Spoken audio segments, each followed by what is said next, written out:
Amen. Gloire à Jésus-Christ. Alléluia. Je vous salue dans le nom de notre Seigneur, de notre Sauveur, Jésus-Christ. Alléluia. Est-ce que tu peux faire un signe à ton voisin pour dire que tu le salues aussi? Je vous ai salué, je ne vous ai pas vu me saluer. Est-ce que vous pouvez me saluer aussi? Ça me fera beaucoup de bien. Alléluia. Que le nom du Seigneur soit béni. Amen. Alléluia. Je vais demander à ma soeur, la chante, de venir, on va louer ensemble un peu. Amen. Vous savez, aujourd'hui, ce fut un moment spécial. On a passé beaucoup de temps dans la louange. C'est une très bonne chose. Amen. Parce que nous savons ce par quoi nous passons. Et dans la louange est de démontrer que cela ne nous affecte pas.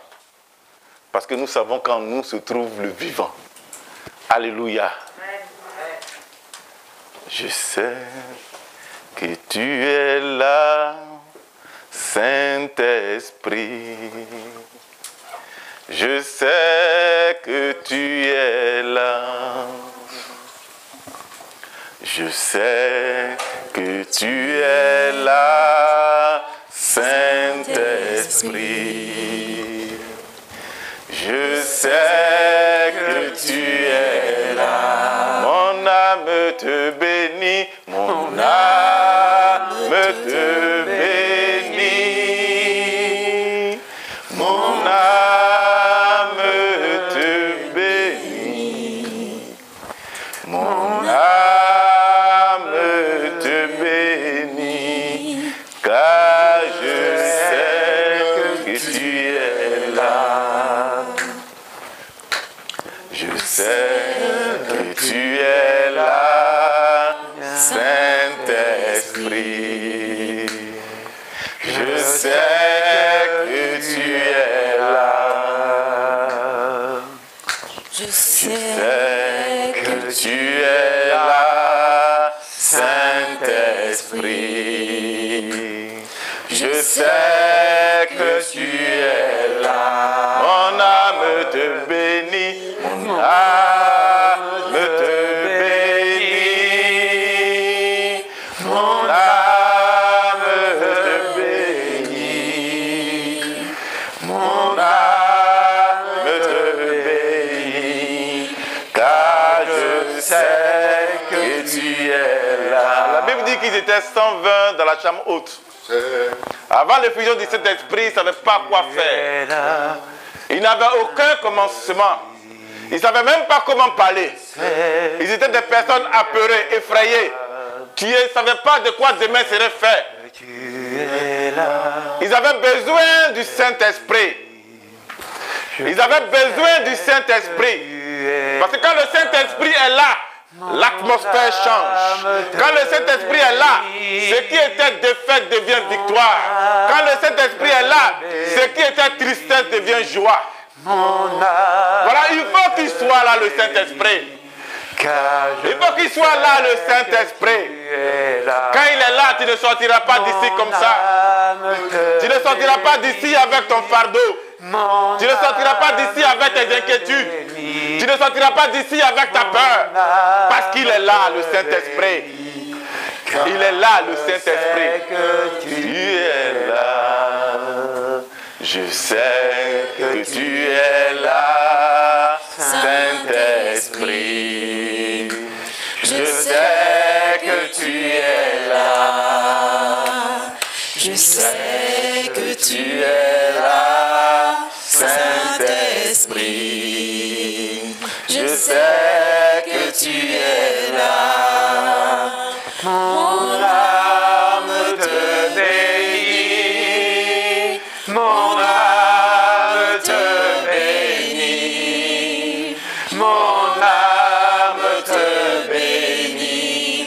Car je sais que tu es là. Parce que tu sais que tu es là, tu vas poser la main droite sur le cœur. Tu vas dire, Saint-Esprit, parce que je sais et que je confesse que tu es là, donne-moi d'être participant véritablement à ce temps de prière, à ce temps d'écoute, à ce temps de célébration. Donne-moi de ne pas être là en vain, parce que toi, tu as reçu le mandat de me conduire en toutes choses. Parle, élève la voix, parle au Saint-Esprit. Dis-lui de te conduire maintenant. Dis-lui de parler à ton cœur. Dis-lui de disposer ton cœur à recevoir la sémence qui y sera portée. Dis-lui de lui-même disposer ton entendement. Parle au Saint-Esprit qui est là. Tu as dit que tu sais qu'il est là. Parle-lui donc. Parle-lui donc. Dis-lui, Saint-Esprit, dispose toutes choses. Dispose toutes choses. Dispose toutes choses. Merci parce que tu l'as fait. Merci parce que tu l'as fait. Au nom de Jésus-Christ. Amen. Amen. Est-ce que tu peux acclamer le Seigneur? Est-ce que tu peux acclamer, te tenir debout, acclamer Jésus-Christ? Alléluia. Est-ce que tu peux acclamer Jésus-Christ? Est-ce que tu peux acclamer le roi des rois? Est-ce que tu peux acclamer le Seigneur des seigneurs? Alléluia. Alléluia. Alléluia. Alléluia. Acclame encore Jésus-Christ. Acclame encore Jésus-Christ. Acclame encore Jésus-Christ. Acclame encore Jésus-Christ. Alléluia. Il n'a pas changé. Il est le même hier. Il est le même aujourd'hui. Il est le même éternellement. Nous avons ce merveilleux sauveur. Alléluia. Nous avons ce merveilleux sauveur. Et je sais que le groupe musical pourra réellement m'accompagner maintenant. Alléluia. Parce que je sais qu'elle connaît ce cantique. Alléluia. Quel sauveur merveilleux je possède. Il s'est sacrifié pour moi. Amen. Gloire à Jésus-Christ. Nous avons ce merveilleux sauveur qui ce matin s'est encore manifesté. Quand j'ai vu ces sœurs rendre tous ces témoignages, j'ai dit véritablement j'ai un merveilleux sauveur. Amen. Véritablement j'ai un merveilleux sauveur. Alléluia. Gloire, élévation, célébration, louange à notre Dieu. C'est lui qui opère cela en nous. Alléluia. C'est lui qui opère cela en nous. C'est lui qui opère cela en nous. Et bien que nous puissions reconnaître cela. Alléluia. Gloire à Jésus-Christ. Regarde encore ton frère et salue-le. Fais-lui ce geste. Dis à ton frère, je te salue. Jésus-Christ est vivant. Dis-lui, Jésus-Christ est vivant. Dis-lui, Jésus-Christ est vivant. Il est vivant. Alléluia. Notre Dieu est fidèle. Notre Dieu est fidèle. Je crois que si nous n'avons pas la connexion là, nous allons ensemble chanter ce cantique. Alléluia. On y va. Et je crois que Dieu va faire. Amen. Amen. Quel sauveur, merveilleux je possède. Il s'est sacrifié pour moi. Et sa vie innocente il cède pour mourir sur la fameuse croix.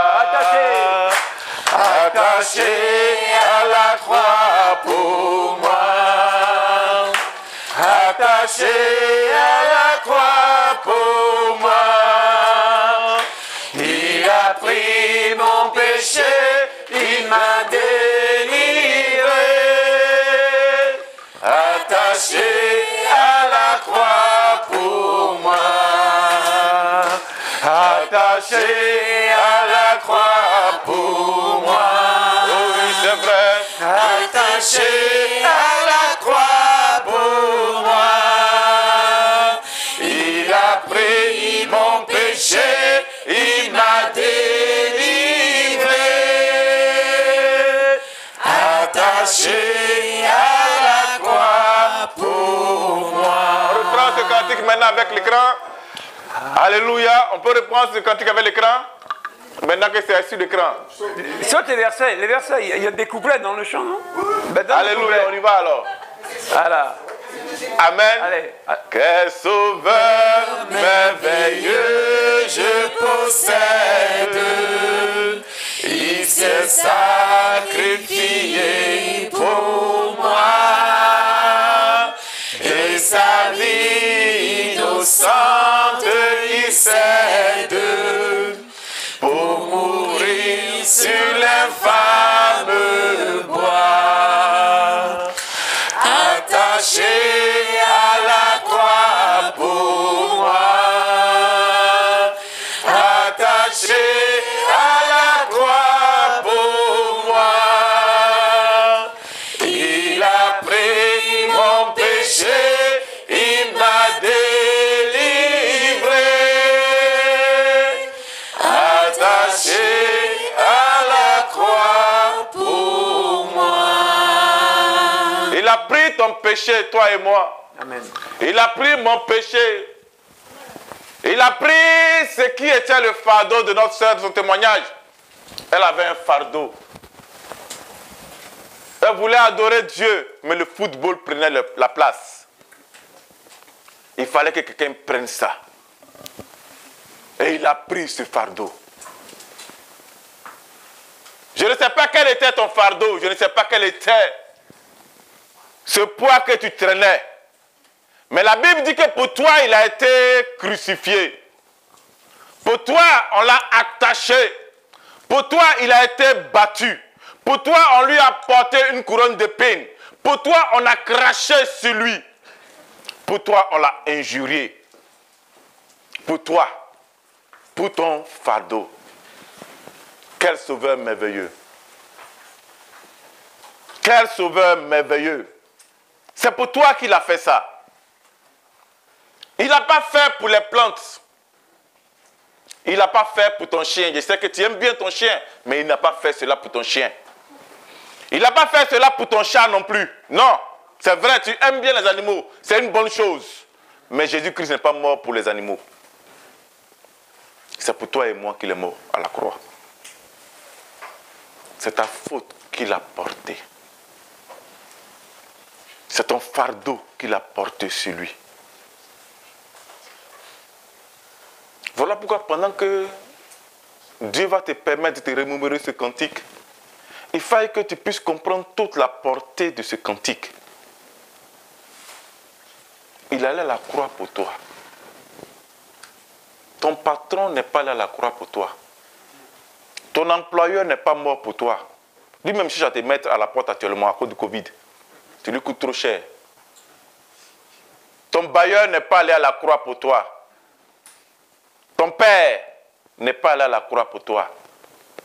Ta mère, bien qu'elle t'ait portée pendant 12 mois, pendant 9 mois du moins, elle n'est pas allée à la croix pour toi. Ton professeur n'est pas allé à la croix pour toi. Ton pasteur, il n'est pas allé à la croix pour toi. Le maire de cette ville de Breteuil n'est pas allé à la croix pour toi.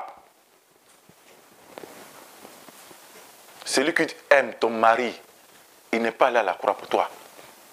Ta femme que tu chéris tant, elle n'est pas allée à la croix pour toi. Celui qui est allé à la croix, c'est Jésus-Christ. Celui qui a porté ton fardeau, c'est Jésus-Christ.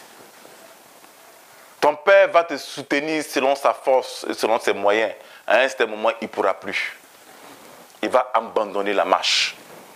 Ta mère va te soutenir pendant un temps. À un moment, elle va dire, tu es grand maintenant, écoute, débrouille-toi. Dans ta maladie, ton mari va te soutenir. À un moment, il va dire, ben, tu commences à devenir vraiment pesante, je vais prendre une autre épouse. Mais Jésus-Christ a pris le fardeau pour toi. Voilà pourquoi il faut que tu considères ce merveilleux nom qui t'a sauvé, le nom de Jésus-Christ. Alléluia. Vous savez,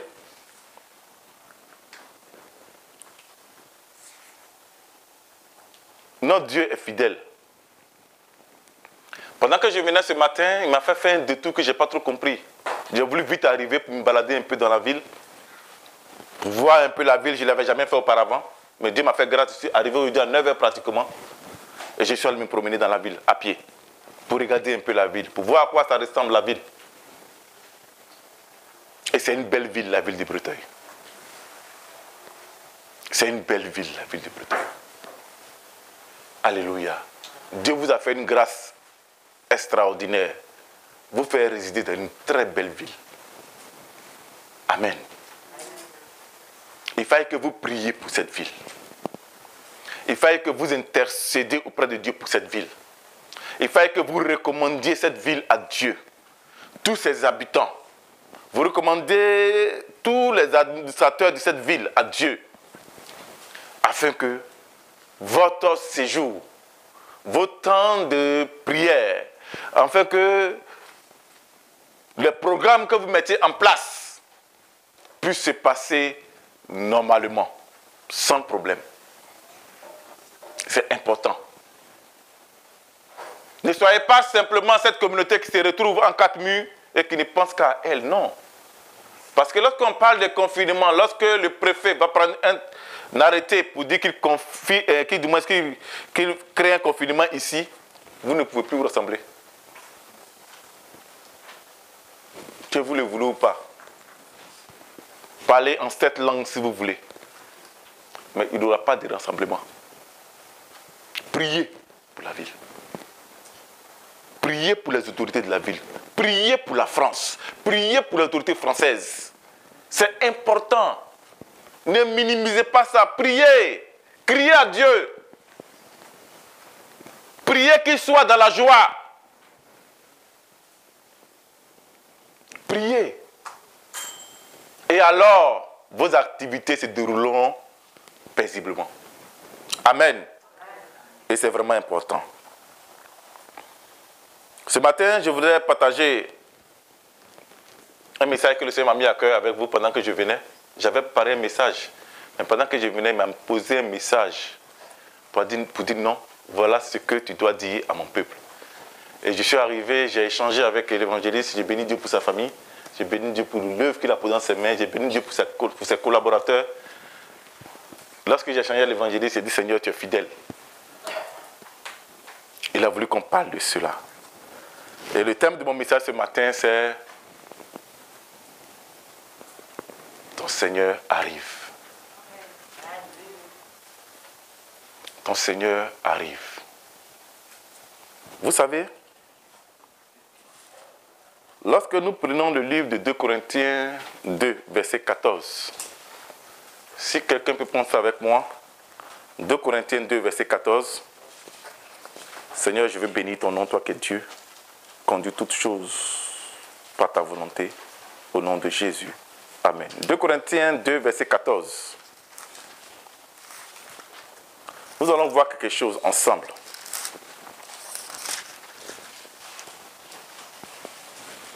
« 2 Corinthiens 2, verset 14. La Bible va nous dire quelque chose. Alléluia. Servant de Dieu. T'as fini? C'est bon?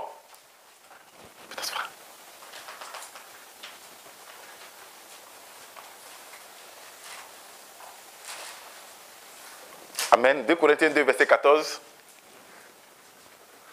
La Bible nous dit ceci. Grâce soit rendue à Dieu, qui nous fait toujours triompher en Christ et qui répand par nous en tout lieu l'odeur de sa connaissance. Alléluia. Oh, pendant que je parle, ma soeur, tu peux venir. La soeur qui a rendu le témoignage, vous comprenez le français, c'est bon? Bon, vous qu'on traduise en chose, c'est bon? Ça va? D'accord, ok, je pensais qu'elle ne comprenait pas. Comme elle a fait d'accord, ok, c'est bon. Amen. 2 Corinthiens 2, verset 14. Je lis la parole du Seigneur à nouveau. Grâce soit rendue à Dieu, qui nous fait toujours triompher en Christ et qui répand par nous en tout lieu l'odeur de sa connaissance. Amen. Quand nous lisons ce passage, quand nous lisons cette parole contenue dans la Bible est la parole de Dieu. Qui croit en cela? La Bible est la parole de Dieu. Il faut d'abord que toi-même, tu puisses l'accepter comme étant ce qu'elle est. La Bible dit que c'est poussé par l'Esprit que les gens ont parlé de la part de Dieu. La Bible, elle est la parole de Dieu. Et la Bible dit que cette parole est efficace. Et cette parole qui te dit aujourd'hui que toi, Dieu te fait triompher. Toujours. Et il n'a pas dit en certains moments tu as le triomphe et puis en d'autres tu n'as pas le triomphe. Il dit grâce soit rendue à Dieu qui nous fait toujours triompher en Christ. Toujours triompher. Toujours. Donc, toi qui es assis là, tu es quelqu'un qui doit toujours triompher. En Jésus-Christ. Quels que soient les temps, quels que soient les événements, quelles que soient les circonstances. Tu dois toujours triompher. Quelles que soient les situations, quels que soient les problèmes, quels que soient les obstacles, quels que soient les schémas qui se présentent à toi, tu dois toujours triompher. En Christ. Ah. Triompher en qui? En Christ. Alors, donc quand je suis en Christ, qu'il y a une situation qui se présente à moi, je n'ai pas à être inquiet. Parce que je sais qu'au final, je vais triompher. Elle peut avoir toutes les formes qu'elle veut. Elle peut se présenter sous forme d'ouragan, sous forme d'orage, sous forme de pandémie qu'on appelle coronavirus, sous forme de licenciement.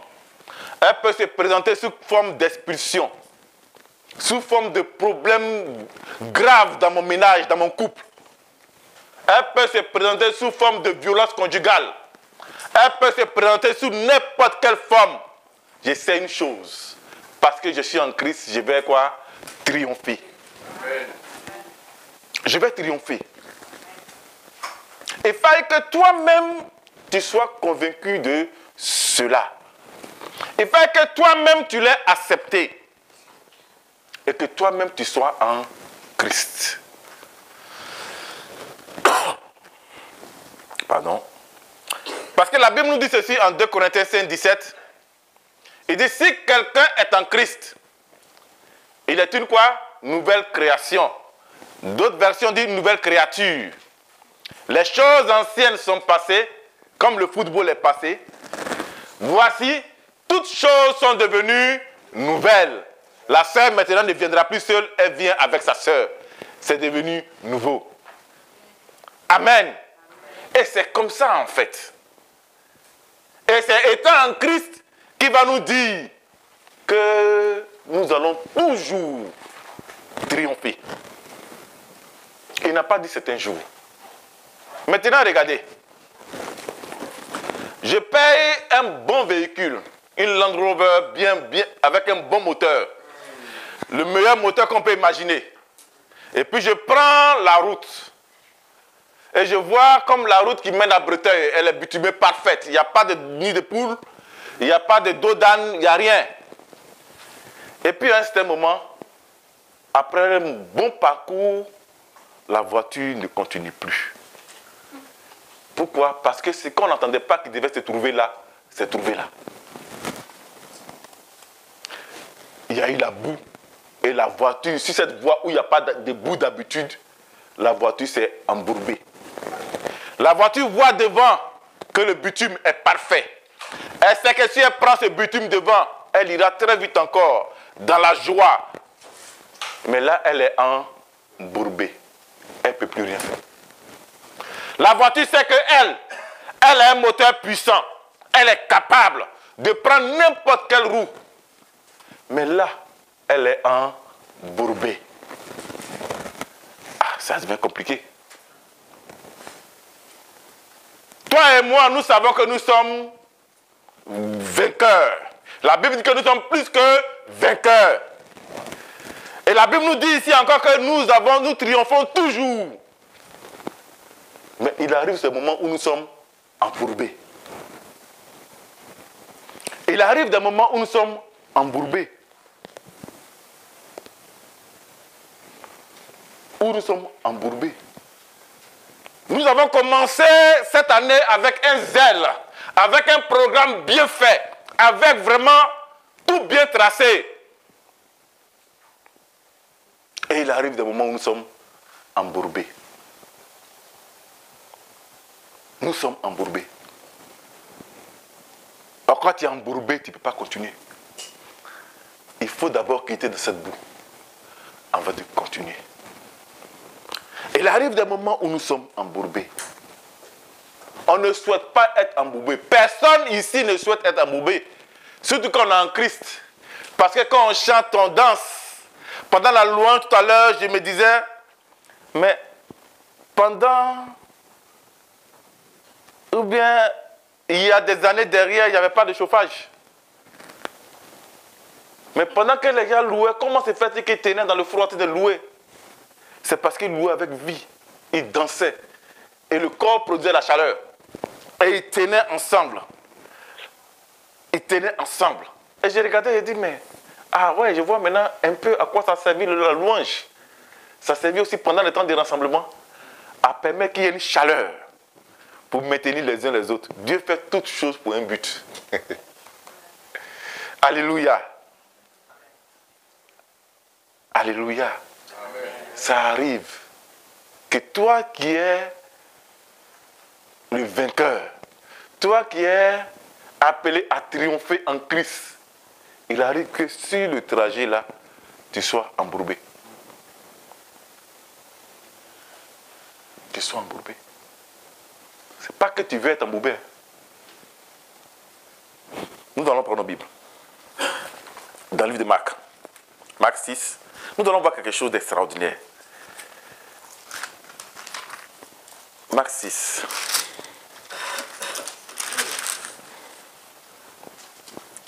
À partir du verset 45. À partir du verset 45, Marc 6, à partir du verset 45, je vais lire la parole du Seigneur. Marc 6, à partir du verset 45. Aussitôt après, il obligea ses disciples à monter dans la barque et à passer avant lui de l'autre côté, vers Bethsaïda, pendant que lui-même renverrait la foule. Quand il l'eut renvoyé, il s'en alla sur la montagne pour prier. Le soir étant venu, la barque était au milieu de la mer et Jésus était sur la terre. Il vit qu'il avait beaucoup de peine à ramer, car le vent leur était contraire. Vers la 4e veille de la nuit, il alla vers eux marchant sur la mer, et il voulait les dépasser. Quand il le vit marcher sur la mer, il crut que c'était un fantôme, et il poussait des cris, car ils le voyaient tous, et ils étaient troublés. Aussitôt Jésus leur parla et leur dit, « Rassurez-vous, c'est moi. N'ayez pas peur. » Puis il monta vers eux dans la barque, et le vent cessa. Ils furent en eux-mêmes tous stupéfaits et remplis d'étonnement, car ils n'avaient pas compris le miracle des pains, parce que leur cœur était endurci. Amen. Que Dieu bénisse sa parole. Amen. Amen. Vous voyez, il faut situer le texte dans son contexte, pour ne pas que cela soit un prétexte. Alléluia. Jésus-Christ venait de faire un miracle. Il a multiplié 3 pains et 2 poissons. Et il a nourri plus de 5000 personnes. Mais qui était témoin de tout cela? En plus des personnes qui mangeaient, il y avait les disciples autour. Regardez un peu l'assurance qu'ils ont eu ce jour-là. Je vais à un programme avec l'évangéliste Régis. Et puis je suis là, je vois un homme qui a le pied complètement paralysé. Et puis l'évangéliste crie à Dieu. Et puis je vois ce pied être réformé, prendre forme et puis marcher. Mais quand je dois bouger avec l'évangéliste et regarder mon zèle, c'est si comme c'est moi-même qui suis l'évangéliste. Parce que je suis témoin de ce que par lui Dieu a fait une grande chose. Quand je vois cet homme de Dieu, on prend l'ancien aujourd'hui qui va, et puis qui prie pour une dame qui n'a jamais enfanté. La médecine dit qu'elle n'a plus de trompe. Lui, il prie, et puis elle fait des triplés. Mais on va lui envoyer toutes les femmes de Bretagne. Peut-être que c'est son épouse qui sera fatiguée. Parce que tous les jours, ils vont appeler son mari de jour comme de nuit. Pour dire, ah, lui certainement, Dieu a quelque chose de spécial avec lui. Donc imaginez alors les disciples. Quand Jésus-Christ leur dit, allez prendre la barque. Regardez l'assurance dans leur cœur. Regardez l'assurance dans leur cœur. Regardez la joie dans leur cœur. Tu as vécu un mariage grand. Où tu as vu vraiment la grâce de Dieu être manifestée. Où tu as vu vraiment l'eau transformée en vin. Et puis tu retournes à ta maison. Regardez un peu la joie, la confiance qu'il y a dans ton couple. Tu postulais pour un emploi. Et puis, Dieu opère le miracle. Là où on prend 100 promotions, toi on te prend avec 2 promotions. Et puis là, quelque chose d'extraordinaire se passe. Regardez un peu la joie quand tu vas à ton boulot ce jour-là.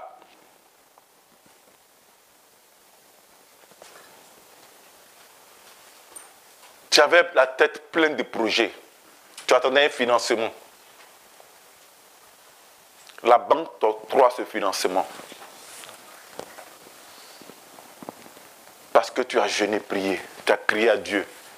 Il a dit, la Bible dit que celui qui ouvre, personne ne peut fermer. Il a ouvert une porte. Et la banque t'octroie ce financement. Regardez la joie après cela. Imaginez la joie après cela. Imaginez la joie après cela. Pour comprendre un peu la joie des disciples qui étaient dans la barque. Ça veut dire, ils se disaient, bon, on arrive de l'autre bord, avant même que Jésus-Christ n'arrive là, on va évangéliser tout le monde.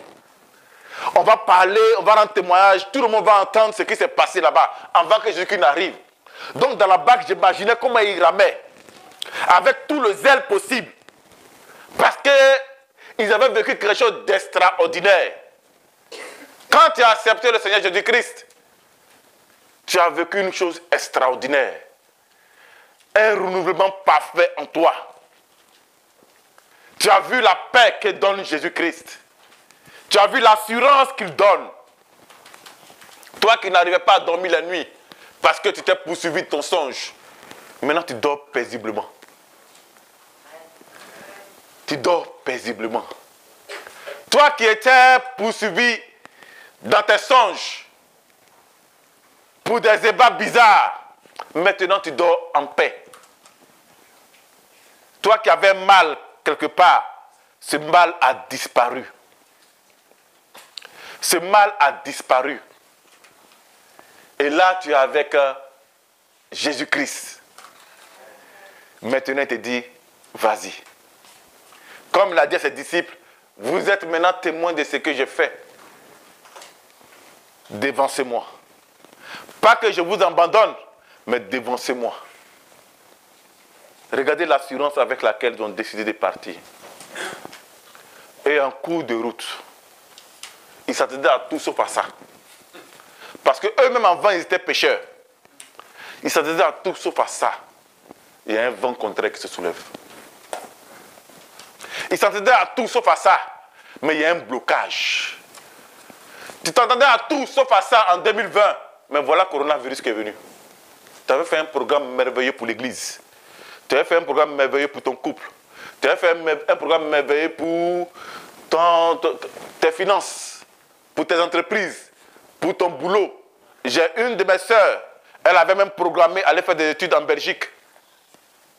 Et puis tout cela est tombé à l'eau. Tu n'as pas programmé cela. Tu n'as pas prévu cela. Tu as vu la main de Dieu. Et quand tu faisais la nuit de la traversée 2019-2020, tu étais dans la joie. Requinqué à bloc. Prêt à tout défoncer. Et puis voilà, coronavirus. Tu ne comprends pas. Avec son corollaire de mort. Tu ne comprends pas. Mais d'où ça vient ça? D'où ça vient ça? Tu as sorti ton mariage tout requinqué. Belle cérémonie. Des miracles pas possibles. Et puis en coup de roue, voilà des bagarres. D'où ça vient? D'où ça vient ça? Tu as fait pourtant un mariage parfait. Tous les hommes de Dieu étaient là. Le maire était ce jour-là très bien vêtu. Et en cours de route, il y a un vent contraire qui s'élève. Tu as postulé pour des emplois. On t'a appelé. On t'a programmé avec des avantages extraordinaires. Et puis, en cours de route, problème. Là, maintenant où tu dois partir pour te réjouir, problème. Ces hommes étaient gonflés à bloc. Ils venaient de voir Jésus-Christ nourrir plus de 5000 personnes avec 3 morceaux de pain et puis 2 poissons. Ils étaient comme tétanisés, fous de joie. Je dirais ça comme ça. Et puis en plein milieu, blocage. Vous savez, quand on dit la barque est en plein milieu, ça veut dire que la distance que tu as pris pour arriver est égale à la distance que tu dois parcourir pour finir. Ça veut dire également que la distance que tu as pris pour arriver, c'est la même distance que tu dois reprendre pour revenir à la case départ. Mais la Bible dit qu'il y avait un vent. Il s'attendait à tout sauf à ça. Sauf à ça. Le vent bousculait. Comme aujourd'hui, sûrement, cette pandémie a été de bousculer toute ta programmation. A été de bousculer tous tes plans. A été de bousculer tous tes rêves. A été de bousculer toutes tes ambitions. A été de bousculer tout ce que tu veux faire. A tout bousculer. Je suis venu te dire ce matin, n'abandonne pas. Ils sont restés dans la barque. Vous pouvez dire que nous sommes des pêcheurs, on sait nager. On va nager pour retourner. On va nager pour continuer la marche. Peut-être te dire, oui c'est vrai, Dieu a fait sa part. Il m'a conduit jusqu'à là, mais là, de toute façon c'est arrivé là, je vais me débrouiller en allant inviter des dieux étrangers. En allant chercher un feu étranger. Renonce à ça maintenant. Oui, ce qui est sûr, tout le monde sait que Dieu est bon pour moi. Mais là où c'est arrivé, je vais perdre mon emploi. Je vais perdre mes enfants. Je vais perdre tout ce qui m'a donné comme bénédiction. Je vais voir si je ne peux pas l'aider. Si je ne peux pas aider un peu Dieu. En allant voir les mystiques. En allant voir les hommes. La Bible dit malheur à l'homme qui se confie en l'homme. À l'homme qui se confie en l'homme. Jusqu'à aujourd'hui, j'ai prié pour demander à Dieu de me parler avant d'agir. Mais là, comme il y a vraiment des problèmes là, certainement, Dieu, à son temps, est-ce qu'il y avait coronavirus? Il n'y avait pas. Je vais essayer d'aller voir le frère. Il semble peut-être expérimenté dans le domaine. Pour m'orienter. Attends, frère. Attends, sœur. Attends. Les disciples ont attendu dans la barque. Personne n'est sorti de la barque. Ne sors pas de l'église. Ne lâche pas la main de Dieu. Ne prends pas d'initiative. Attends. Et espère. Attends un peu. Et espère. Attends. C'est pas facile, c'est vrai. C'est même difficile. Ça devient intenable. Ton couple devient intenable. Ton ménage devient intenable. Ton mari est devenu tellement bizarre. Tu ne sais même plus celui-là si c'est le même que tu as épousé et pour qui tu as rendu témoignage. Mais attends d'abord. La Bible dit qu'il est notre avocat. Laisse les avocats terrestres. Laisse les avocats terrestres. Non, écoute, va prendre un avocat pour négocier le divorce. Laisse les avocats terrestres. Attends-toi à l'avocat céleste. Attends-toi à lui. Ce n'est pas facile, c'est vrai. J'imagine ces disciples dans cette barque-là. À un moment, certainement, ils disaient trop, c'est trop. Il est mieux qu'on sorte de cette barque. Trop, c'est trop. Il est mieux qu'on aille voir ailleurs. Trop, c'est trop. Il est mieux qu'on expérimente autre chose. Trop, c'est trop. Il est mieux qu'on voit ici vraiment, on ne peut pas prendre un autre crédit. Trop, c'est trop. Il est mieux qu'on voit si on ne peut pas nous réorienter professionnellement.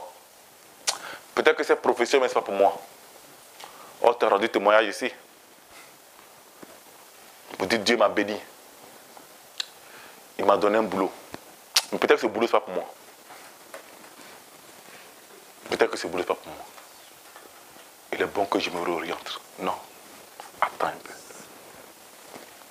Ses disciples ont attendu. Parce que ils ont cru en quelque chose.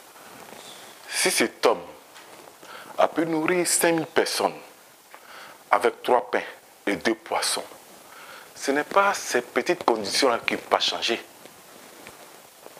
Non. Si cet homme a pu assécher la mer Rouge, ce n'est pas ces petites conditions-là qui ne peuvent pas changer. Ce n'est pas ça qui ne peut pas changer. Attends juste un peu.